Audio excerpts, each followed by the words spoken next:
La plupart du temps, dans nos sociétés, dans nos éducations, le seul axe qui soit valorisé et encouragé, c'est l'expression de soi. On parle très très très peu, pour ne pas dire jamais, de l'écoute, et donc de la capacité d'écoute. Et donc, la plupart du temps, nous n'avons aucune formation à l'écoute. Très très souvent, nous ne savons pas écouter. Beaucoup d'entre nous, nous prenons nos attitudes de verbalisation, de commentaires, de tentatives de solution, de consolation pour de l'écoute. Alors que, manifestement, ce n'est pas l'écoute. L'écoute, je le rappelle, c'est la fermer.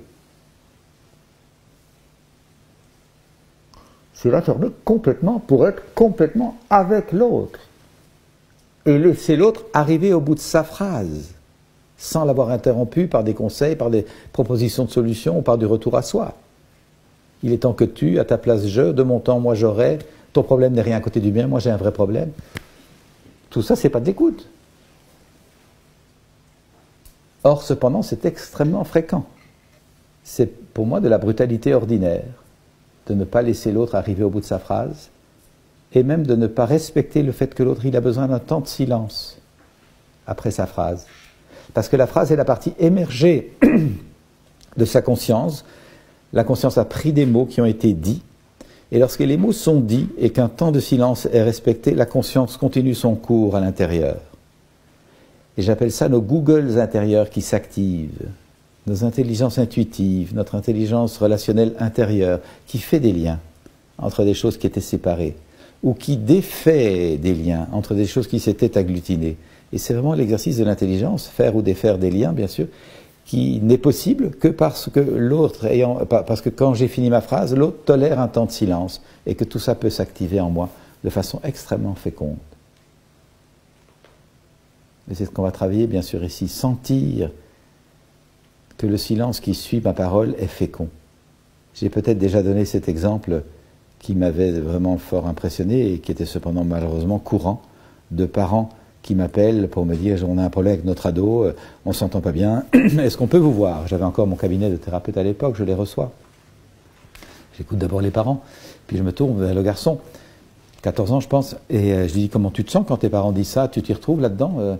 Ah ben c'est moi qui suis en colère, je suis au moins en colère autant qu'eux, dit-il. Ah bon, je dis, tu veux nous dire pourquoi? Ben oui, parce que mes parents ne m'écoutent jamais. Sursaut des deux parents, dont la maman qui dit, comment je t'écoute jamais? Mais enfin, on a passé le week-end à t'écouter, hier encore je passais à t'écouter. Je dis, madame, vous pouvez juste faire un petit arrêt sur image. Vous avez là un être humain, dont il se fait que c'est votre enfant, qui vous dit, vous ne m'écoutez jamais. Donc on peut imaginer qu'il ne se sent pas écouté, nous allons le vérifier tout de suite. Et vous, au lieu de réaliser, tiens, cet humain ne se sent pas écouté, vous argumentez pour prétendre que vous avez bien écouté. Vous faites exactement ce qu'il dit, vous ne l'écoutez pas. Elle est tout à fait surprise, parce qu'elle pensait bien faire, évidemment, la maman. Et je me tourne vers le garçon, je dis, est-ce que tu veux nous en dire plus? Qu'est-ce qui fait que tu ne te sens pas écouté? Eh bien, mes parents ne me laissent jamais finir ma phrase. Boum. Trop douloureux pour cette maman qui croit bien faire, en donnant des conseils, en cherchant des solutions, en disant ce qu'il devrait faire. Trop douloureux pour cette maman d'entendre que ce gamin dont elle pense avoir bien pris soin ne se sent pas écouté. Donc elle argumente pour prétendre « mais si, je t'écoute », mais l'autre se sent encore moins écouté. C'est une tragédie qui se vit à des milliards d'exemplaires. La non-écoute est vraiment une des sources de base de nos malentendus, mal écoutés, mal entendus, de nos impressions de solitude, de désarroi. Je ne suis pas écouté par mes parents, ils ne me comprennent pas. Combien d'enfants n'ont pas souffert de ça? Et surtout aujourd'hui des adultes qui ont toujours l'impression qu'ils ne sont pas compris. Avec tous les enjeux d'ego compensatoires qui se mettent à la clé. Nous avons dans nos mains une clé du vivre ensemble qui est d'apprendre à écouter. À écouter jusqu'au bout. À laisser l'autre s'inspirer d'un temps de silence. À vérifier s'il a fini.